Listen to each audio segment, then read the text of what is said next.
Hola, ¿qué tal, mis aferrados a un México mejor? Les mando un fuerte abrazo donde quiera que se encuentren. Espero que todos estén muy bien y que tengan un excelente martes. Y antes de comenzar esta nota, los invito a suscribirse a mi canal, active la campanita de notificaciones, presionen en todas para que ustedes sean los primeros en estar informados y de esa manera me ayudarían bastante. Y bueno, esta es la nota, esto se pone bueno, pues el tigre ruge. Y sin tanto que hablar, a continuación damos inicio. Noticias del Ferrostep Internacional, las noticias en caliente. Arrancamos.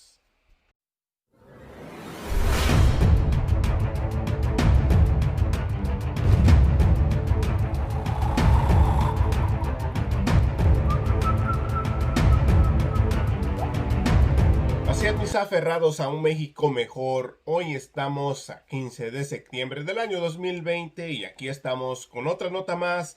Bienvenidos a su canal y bueno, pues el presidente Andrés Manuel López Obrador dice que el pueblo de México juntó cerca de 2 millones de firmas para llevar a juicio a los expresidentes, entre otras cosas muy importantes, pues lo que dijo no le va a gustar nada a la oposición que está moralmente derrotada. Y sin tanto que hablar, a continuación les presento el video. Acompáñenme. Bueno, vamos a informar este día importante, histórico, 15 de septiembre. Vamos a informar, como lo hacemos todos los martes, sobre la situación de la salud, en particular lo que tiene que ver con la pandemia. Y posteriormente yo voy a dar a conocer nuestra decisión de entregar un escrito a la Cámara de Senadores para la realización de la consulta al pueblo de México sobre el posible enjuiciamiento, previa investigación y en el marco de la legalidad, de acuerdo al debido proceso, de los expresidentes de México de 1988 a la fecha, es decir, hasta el presidente Peña Nieto. Es el expresidente Carlos Salinas, Ernesto Zedillo, Vicente Fox, Felipe Calderón y Enrique Peña Nieto. Pero ese es un tema que vamos a tratar después de que el doctor Alcocer y Hugo López-Gatell nos informen sobre la situación de la pandemia. Adelante, doctor. Muchas gracias, señor presidente. Informar sobre la solicitud que se va a presentar de conformidad con la ley el día de hoy al Senado de la República. Vamos a firmar este escrito.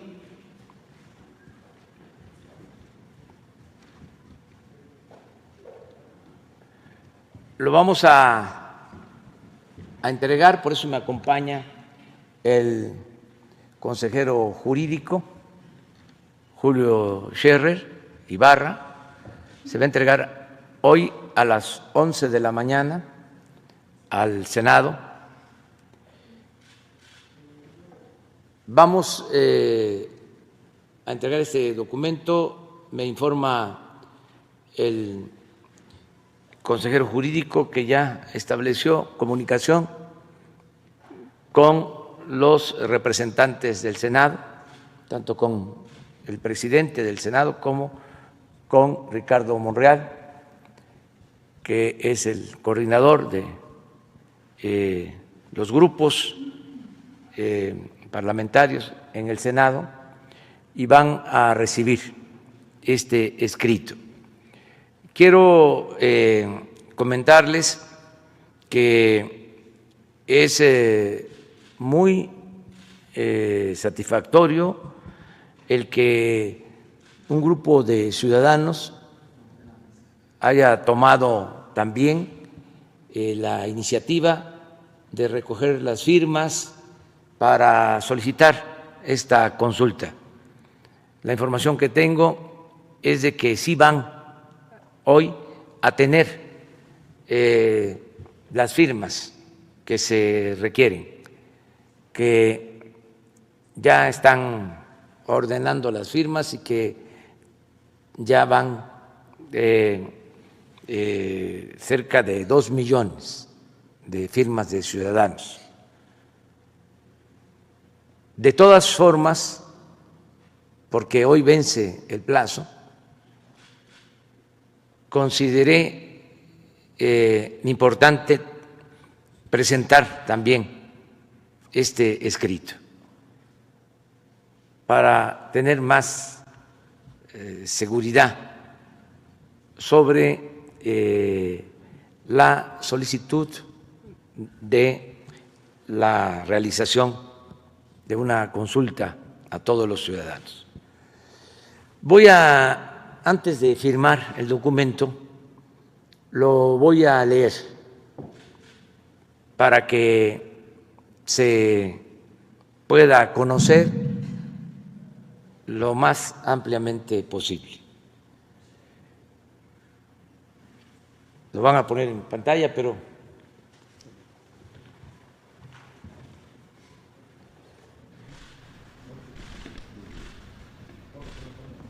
lo voy leyendo aquí.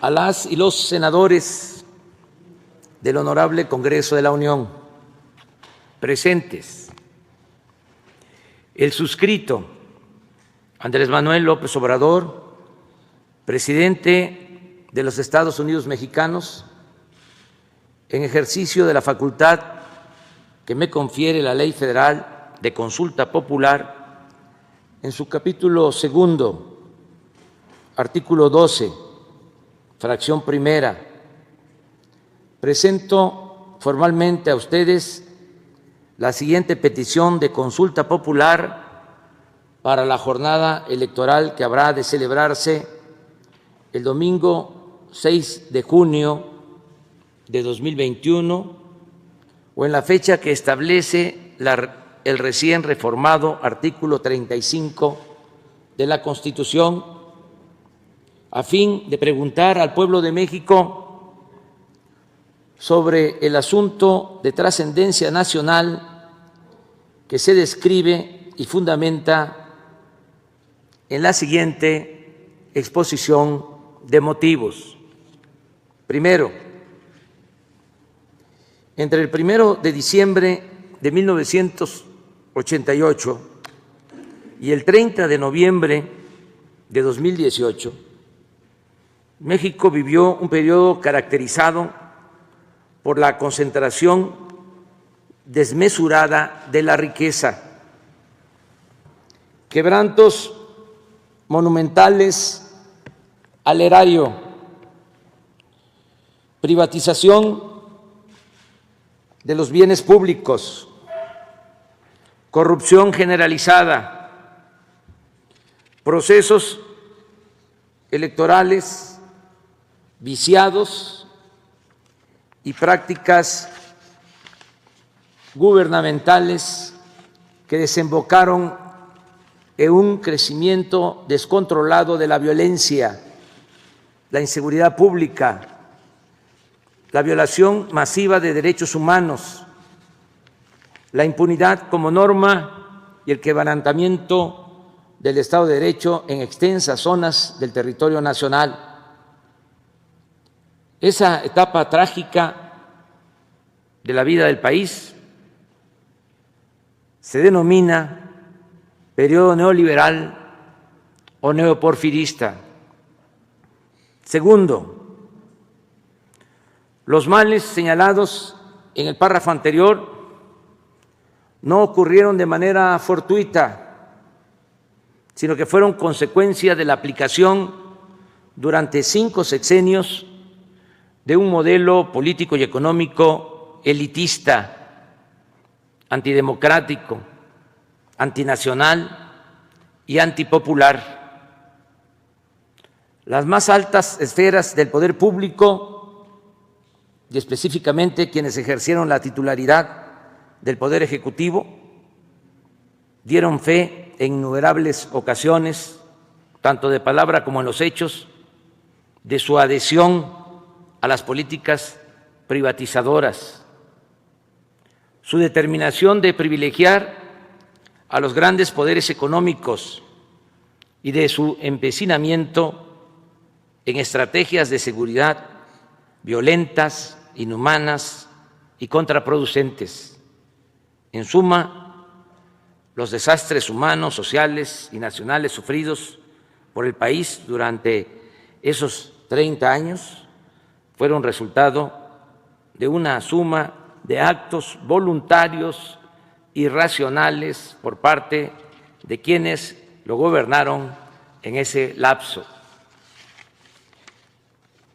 Tercero, el neoliberalismo gobernante se tradujo en la pérdida de centenares de miles de vidas, en decenas de miles de desapariciones, en la conculcación de derechos políticos y sociales, en el crecimiento de la pobreza, la desigualdad, la marginación, la informalidad y la descomposición social, en el deterioro sostenido de los sistemas públicos de salud y educación, en la desprotección de millones de jóvenes y adultos mayores, en el acoso depredador en contra de las comunidades indígenas, en un pronunciado deterioro de las instituciones, en la pérdida de soberanía y en la devastación de las industrias petrolera y eléctrica, entre otras consecuencias graves. Cuarto, la desigualdad en México se profundizó precisamente durante el periodo neoliberal o neoporfirista. Según cifras del Banco Mundial y de la Organización para la Cooperación y el Desarrollo Económico, OCDE, fue en el sexenio de Carlos Salinas de Gortari cuando crecieron más en nuestro país las diferencias económicas y sociales entre ricos y pobres. Y no es casual que al mismo tiempo se entregó a particulares, nacionales o extranjeros una cantidad sin precedentes de bienes públicos. Un dato: en julio de 1988, cuando Salinas fue impuesto mediante un fraude electoral, en la lista de la revista Forbes, en la cual figuran las personas más ricas del mundo, solo aparecía una familia mexicana, la de los Garza Sada, con $2,000 millones. Pero al finalizar aquel sexenio, ya estaban incorporados a ese listado otros 24 mexicanos que poseían en conjunto más de $44,000 millones. Casi todos ellos habían sido beneficiados con empresas, minas y bancos que antes eran propiedad de los mexicanos. Luego de estar colocado en 1988 en el lugar 26 entre los países del mundo con más multimillonarios, en 1994 México escaló al 4º sitio, solo por debajo de Estados Unidos, Japón y Alemania. Quinto, el presidente Ernesto Zedillo continuó las políticas privatizadoras de su antecesor y las llevó hasta sus últimas consecuencias. Privatizó bienes nacionales como los ferrocarriles, pero además adjudicó al conjunto de los mexicanos deudas privadas por un monto de 552,000 millones de pesos en el marco del llamado rescate bancario de 1998. A la fecha, aunque el país ha pagado a los bancos 700,000 millones de pesos por bonos del FOAPROA, esa deuda pública asciende a cerca de 2 billones y no terminará de saldarse sino hasta el año 2070. Sexto, Vicente Fox Quesada llegó a Los Pinos como resultado del anhelo social de alcanzar la democracia y la alternancia. Sin embargo, cuando se acercaba el final de su gestión, intervino indebida e ilegalmente en el proceso electoral a fin de impedir el triunfo de la oposición. Tal intromisión no solo fue reconocida en el fallo con el que el Tribunal Electoral del Poder Judicial de la Federación legalizó el turbio proceso electoral de 2006, sino que el propio Fox, quien al año siguiente, en una entrevista con Telemundo, admitió, cito, que era importante detener a López Obrador, y en 2010 se jactó, cito, de haber cargado los dados del proceso electoral. De esa forma traicionó el mandato democrático al que se debía y los principios mismos de la democracia. Séptimo, desde el inicio de su sexenio, Felipe Calderón Hinojosa embarcó al país en una estrategia militar supuestamente orientada a combatir el narcotráfico, que exacerbó la violencia y multiplicó las zonas del territorio nacional bajo control de las bandas delictivas, pese a las innumerables y conocidas advertencias de que tal política habría de resultar contraproducente y terriblemente costosa para México. Lo más grave, colaboradores suyos y periodistas independientes le señalaron los indicios de que su secretario de Seguridad Pública, Genaro García Luna, era cómplice de una de las facciones del narcotráfico, pero el gobernante no hizo absolutamente nada. A la luz de la detención y el enjuiciamiento de García Luna en Estados Unidos, la actitud de Calderón solo puede explicarse como fruto de una extremada irresponsabilidad o de complicidad activa o pasiva con la delincuencia organizada.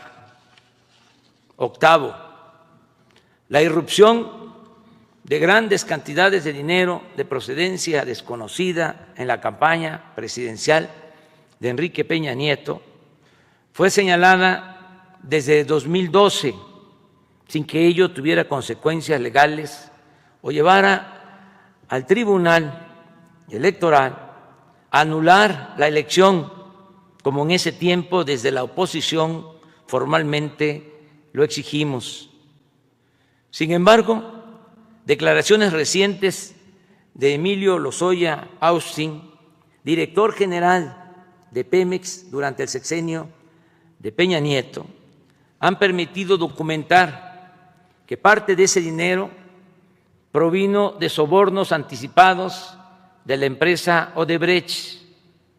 Por otra parte, los señalamientos de Lozoya apuntan a la presunta complicidad de Peña Nieto en las cuantiosas sumas de dinero que se entregaron a legisladores del PAN para obtener los votos y la aprobación de la llamada reforma energética, así como en la compra fraudulenta de la planta de fertilizantes agronitrogenados, operación que causó al erario un quebranto superior a $200 millones. Noveno, Los hechos referidos en los párrafos anteriores, más muchas otras calamidades no relatadas en aras de la brevedad, generaron una creciente e inocultable indignación que desembocó en múltiples exigencias de justicia en sectores ampliamente mayoritarios de la sociedad mexicana.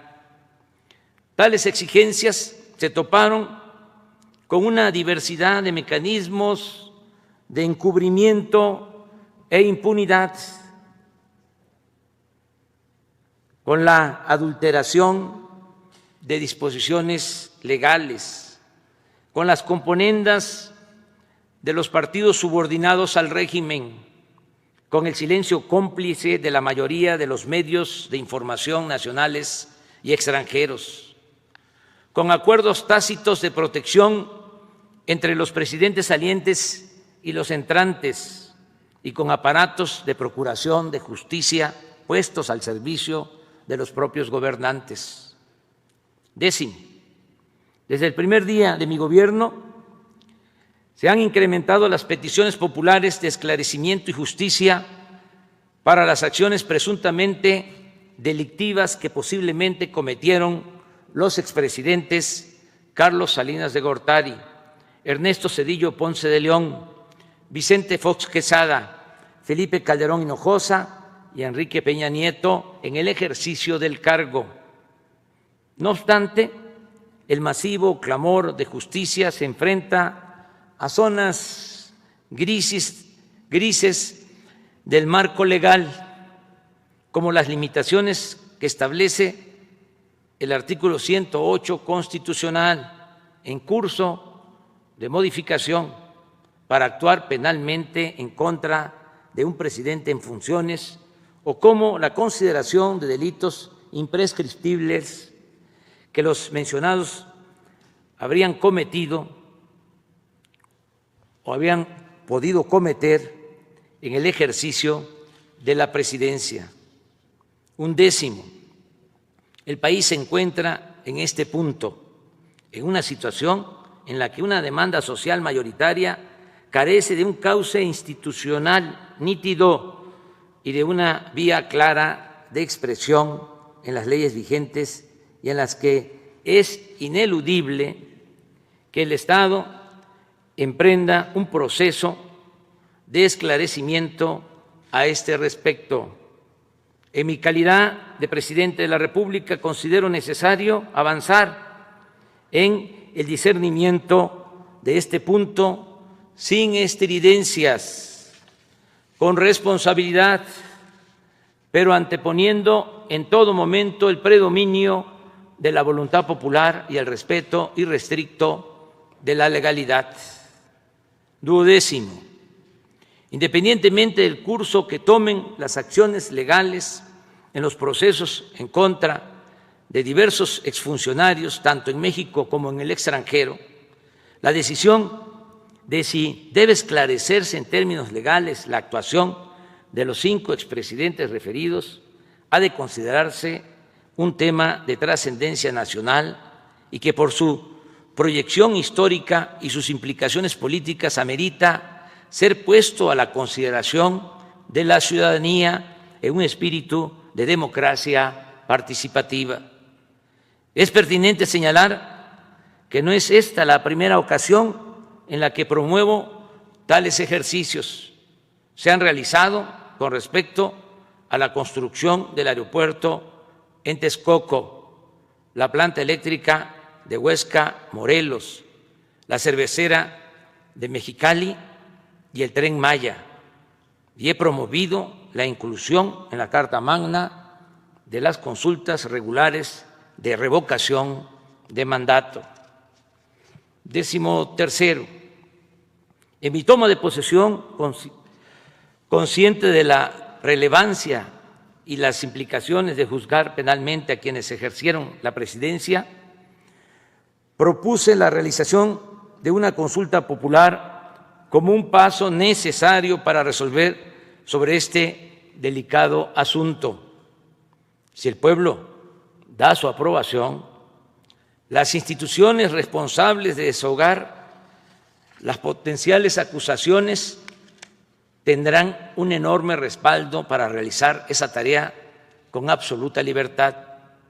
Si rechaza la propuesta del pueblo de México, nadie podrá acusar a esas instituciones de encubrir o solapar conductas ilegales. En lo personal, reafirmo la postura que he sostenido siempre sobre este tema, en el sentido de que en el terreno de la justicia se puede castigar los errores del pasado, pero lo fundamental es evitar los delitos del porvenir. He dicho y reitero que yo votaría por no someter a los expresidentes a proceso. Sin embargo, de realizarse la consulta, respetaré el fallo popular, sea cual sea, porque en la democracia el pueblo decide y por convicción me he propuesto mandar obedeciendo. En otras palabras, nunca traicionaré la confianza del pueblo y no seré cómplice de la impunidad, ni voy a ser tapadera de acciones turbias del pasado, pero tampoco pretendo impulsar represalias contra nadie, porque como lo he afirmado en numerosas ocasiones, no es mi fuerte la venganza. 14. El ejercicio de la consulta popular sobre la viabilidad de iniciar procesos legales en contra de los expresidentes es en sí mismo un precedente necesario para prevenir la repetición de conductas indebidas en el ejercicio del poder y un deslinde con respecto a la impunidad y encubrimiento que caracterizó a los gobiernos neoliberales, una forma de despejar la ambigüedad legal que ha imperado sobre las responsabilidades de la figura presidencial y una reafirmación del principio de soberanía popular contenido en el artículo 39 de nuestra Constitución Política. 15. La presente petición no contraviene la limitación establecida en el numeral tercero, fracción octava del artículo 35 constitucional, en el sentido, cito textualmente, de que no podrán ser objeto de consulta popular la restricción de los derechos humanos reconocidos por esta Constitución y en los tratados internacionales de los que el Estado mexicano sea parte, ni las garantías para su protección. No es así, por cuanto la consulta solicitada tiene el propósito central de llevar a un cauce legal claro un asunto de interés general y trascendencia nacional y posibilitar, en su caso, juicios apegados a derecho y respetuosos del debido proceso. Por el contrario, la consulta popular pedida reafirma el derecho a participar en los asuntos públicos estipulado en el artículo 25 del Pacto Internacional de los Derechos Civiles y Políticos y el 23 de la Convención Americana sobre Derechos Humanos y reafirma el derecho a la justicia plasmado en el artículo 17 de la Constitución Política de los Estados Unidos Mexicanos. 16. El tema que motiva la presente petición de consulta popular repercute en todo el territorio nacional e involucra al conjunto de la población en términos del artículo 6 de la Ley Federal de Consulta Popular, al estar involucrados sus intereses e instituciones y dado que los hechos que la originan revisten por sí mismos una importancia y gravedad tal que es preciso someterlos a este mecanismo de participación ciudadana. En consecuencia, y en cumplimiento a la fracción tercera del artículo 21 de la Ley Federal de Consulta Popular, propongo la siguiente pregunta. ¿Está de acuerdo o no con que las autoridades competentes, con apego a las leyes y procedimientos aplicables, investiguen y en su caso sancionen la presunta comisión de delitos por parte de los expresidentes Carlos Salinas de Gortari, Ernesto Zedillo Ponce de León, Vicente Fox Quesada, Felipe Calderón Hinojosa y Enrique Peña Nieto, antes, durante y después de sus respectivas gestiones. Por lo aquí expuesto, solicito respetuosamente a ustedes, primero, tener por aceptado en tiempo y forma el presente escrito.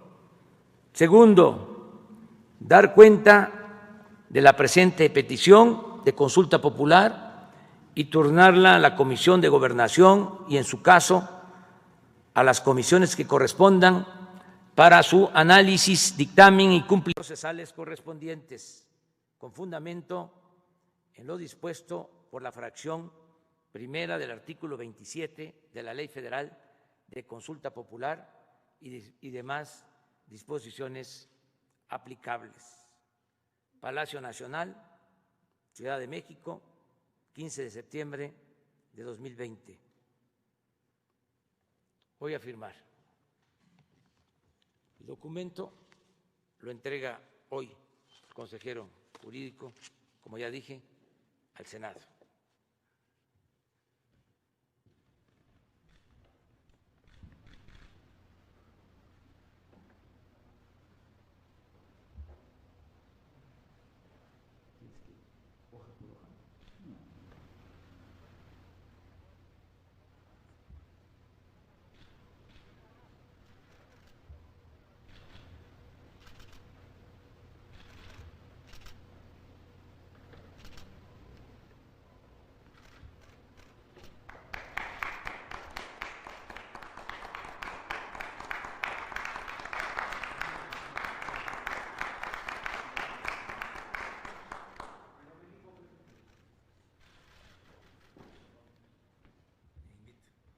Bueno, pues abrimos para preguntas. Lista. Carlos Domínguez. Buen día, presidente. Así es, mis aferrados a un México mejor. Como terminaron de ver el video, pues el pueblo de México ya hizo su parte para llevar a juicio a estos expresidentes prianistas que solo se dedicaron a saquear al pueblo. Y bueno, amigos, hasta aquí llegamos con otra nota más. Recuerden, si no se han suscrito a mi canal, suscríbase. Es totalmente gratis, no tiene ningún costo. Compartan este video para que siga llegando a muchas más personas y formen parte de esta hermosa familia Ferraz TV. Regálenme un like, nos vemos en la siguiente noticia. Su amigo y servidor, Noticias del Ferraz TV Internacional, las noticias en caliente. Gracias, buenos días, que tengan un excelente martes. Nos vemos al rato, cuídense. Suelta la cumbia, Ferraz.